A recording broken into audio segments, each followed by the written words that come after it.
happens when you do this and you become that people pleaser is attraction is going to fade. Respect is going to fade. Intimacy is going to fade. It's all going to fade because she knows that she can just move you wherever she wants. She can say, laundry needs to be done. She can say, go cut the grass. She can say, go change the poopy diaper. So it shouldn't take you a lot of time to do these things. Yeah, if a man is lazy and he doesn't have anything else going on in his life, probably will have to contribute, probably get a little frustrated. Now, if you're a natural giver, then of course, you're not going to be like pissed off about it. Just something is going to feel a little off. Men have been taught to believe that they should be people pleasers. They've been taught to believe that we should kind of supplicate to everyone around them. We should take charge and we should be leaders, but you know, when it comes to your woman or when it comes to a relationship, we've been taught to believe that it's best just to kind of keep the peace and it's best not to create conflict. You could even argue that men have been demonized from doing such things just because it's toxic masculinity, their favorite word, one of their favorite words. Now, is there forms of toxic masculinity? Yes, but it's so rare and so uncommon. It's not even like a real thing. But they convinced us, myself included, they've convinced us that it's much more common than it really is. And what the result is you have tons of men that just want to be people pleasers. They want to just kind of keep the peace. They want to make everything more tempered. And this is, you know, we could go into the multitude of factors on why this happened, but we're not going to dive into that for this particular video. What I want to talk to you about today is how you became a people pleaser, what it is, and kind of what happens. And when I think about it, it kind of goes back to, there's some times in my history when I was a little bit of a people pleaser. The most glaring example I can think of is when I was younger, I was at a party of a friend's house. You know, it was just a bunch of guys, a bunch of girls just hanging out, drinking, doing our thing, right? And the party was over, and I was always the type that was a little bit more clean, right? I'm not notorious for dusting all the time, but I am notorious for keeping everything organized and regularly going through things. So obviously, if I end up over at someone's house, I'm going to try to help clean up. So it was the morning after the party, and everyone was just kind of hanging out. So I'm naturally going to start cleaning up. It's not even my house, it's my buddy's house. And then next thing I know, they're hanging out, and everyone keeps talking, right? And I'm cleaning. And naturally, as an adult, you'd hope that other people would get up and just start contributing, start helping out, and start, you know, everyone starts picking up. You know, you got bottles, trash. The place wasn't trash, but it was just kind of organized. And I was trying to pay respect to the owner, right? Good friend of mine. Nobody reciprocated. And I was like, I just kept going, right? Because I was a people pleaser. Now it's much different. I wouldn't do that now, right? Like if I'm going to help you out, then you're going to take a part in it as well. It's not just me putting in all the work and you just get to hang out and watch me clean up your place or watch me do all these things for you. And I feel like a lot of men have really gotten to this point where they are people pleasers and they are typical like nice guys. And they do this because they hope to get something out of it. Oftentimes they want to get more intimacy or they want to get more respect from their girl. And they think like being a people pleaser, they think being the guy that's cleaning up after everyone, that's cleaning up all the messes, that's doing all the work, that's changing all the poopy diapers, that's doing everything that they need to do, everything that needs to be done, and letting everyone else just kind of relax. I want to make sure that they relax and they have a good time, their day was hard, right? Whatever it may be. But if you keep doing all of those things, eventually you're just going to lose respect because that will become the new norm. What's going to become the new norm is you're going to be the people pleaser. You're going to be the guy that's doing all of these extra things for people and you're going to start probably get a little frustrated. Now, if you're a natural giver, then of course you're not going to be like pissed off about it. Just something is going to feel a little off. So here's the truth. Even if you think you're a people pleaser, you're probably not. You've probably just been groomed or you've been conditioned to be the man that just kind of takes care of things, that just cleans up after people or just, you know, supplicates his own beliefs in the fear of maybe being labeled as having toxic masculinity or being, what's the other term they've demonized us with? Mansplain. You don't want to be mansplaining things. What happens as the result is guys end up as people pleasers instead. They just kind of go along with what their girl says or they go along with what their mom says or they go along with what their auntie says. And this isn't like a men versus women thing because the men will do it too. Oh, you should do this for your girl. You should do this for your girl. You know, you should get her Valentine's Days. Even when you don't believe in Valentine's and you think it's a Hallmark holiday, you have to get her this for Christmas. You have to get her this for your birthday. You have to be able to do this. Oh, her job is so hard. You know, she has to take care of the kids and she has to do this. And then suddenly you have all of these beliefs in your head and you're trying to wonder, you're like, wait, who's taking care of me?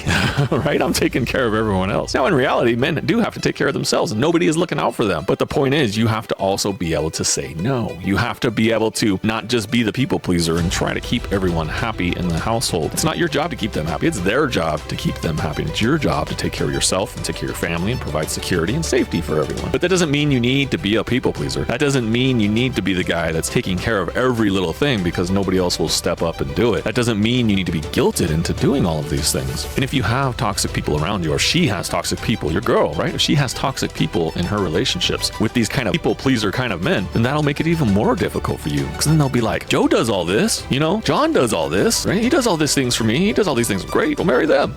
Have fun, right? That's what the opposite of the people pleaser would say. If you don't want to do it, then don't do it. But the fact is that most men have become people pleasers. I talked to a prospect recently and he called and he talked about how they split all the house chores. And I said, like, well, does she work? And he's like, no. I was like, why are you splitting the house chores? He's like, well, you know, it helps her out because I was like, how old are your kids? And his kids were already in school. I was like, what does she do all day? Well, she's got a really hard job. No, motherhood is very important, but it is not a difficult job, especially after they go to school. No more difficult than the dad's job, right? First couple of years, it's tough, right? It's tough with babies. And if you're a hands-on dad, I was very much a hands-on dad. So I was there 50-50. She didn't even nurse. So you could argue that it's equal share pretty much. Most relationships don't go like that. But after those first few years, it's so much easier. It's still a very important job, still the most important job in the world. But the reality is you don't have to fall into those people pleaser modes and start doing everything that you believe just because you think that will get you intimacy and respect back. Another example is I know a guy who was a business owner and his wife had stayed home. This is a previous client. His wife had stayed home all the time for most of their marriage. So she had plenty of free time to do all these things. But it turns out he started cooking, he started cleaning, he started doing laundry because he was trying to be the people pleaser. He was trying to be the guy that would get more respect and intimacy because he thought that that's society had told him, his friends had told him, his family had told him that that is what he's supposed to do as a man to be able to make his girl happy, right? The typical happy wife, happy life situation. Now, do I believe you should keep your wife happy? Yeah, of course. But do I believe it should be done by supplicating and by being a people pleaser and just doing whatever you have to do to believe and make her happy? No, that's not the goal at all. Because if you don't want to clean, if you don't want to do these things and you don't want to do,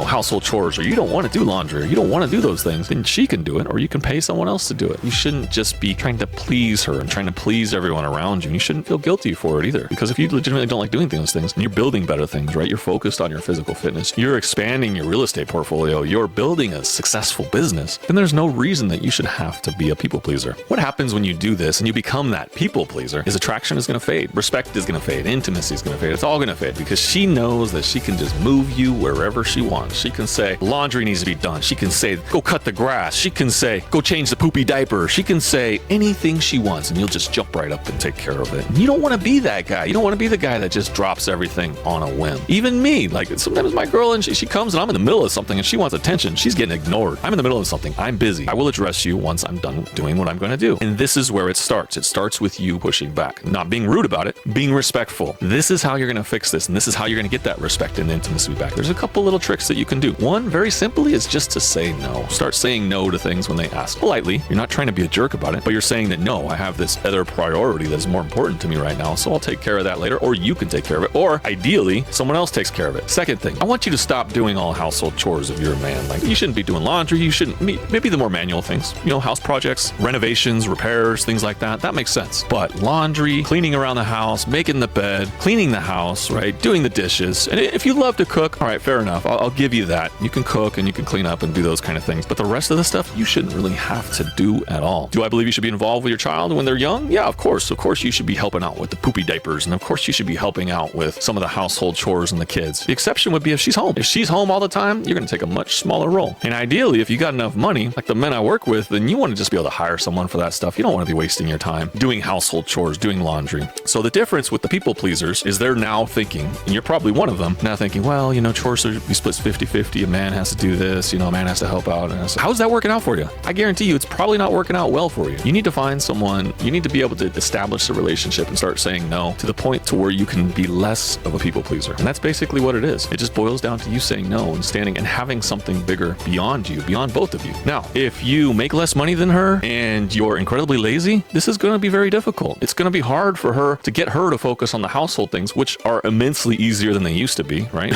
Washer, you just put everything in and hit the wash button. It didn't used to be like that. Dryer, just put everything in and hit the dryer button. I could do 10 loads of laundry if I had to in about probably 2 hours of work in total, folding and all that stuff. Folding, cleaning, drying and all that stuff, because all you got to do is rotate it. And then once it's got a big pile, then you fold it. But I digress. So it shouldn't take you a lot of time to do these things. So if you find yourself saying, well, a man should do this and a man should contribute. Yeah, if a man is lazy and he doesn't have anything else going on in his life, probably will have to contribute. Do you want to be the guy that has something bigger in his life, has something more important in his life? Or do you want to be the guy changing poopy diapers, doing the laundry, cleaning house, doing dishes, and doing all of these household chores just because you want to be a people pleaser? You have a choice and you can turn it around. And when you do, you are going to get more respect, more intimacy from your girl. You're going to have so much better relationship because the frame control protocol works better than anything else I've seen. Therapy works for some people. Attachment theory works for some people. Talking it out works for some people. The only thing I've consistently seen work over and over and over, time and again, to have a harmonious, happy, productive relationship or marriage is getting frame back and making sure it's established and established well. Very few men have frame. And this is why they struggle in relationships, and this is why they end up people pleasers instead of strong men building new empires.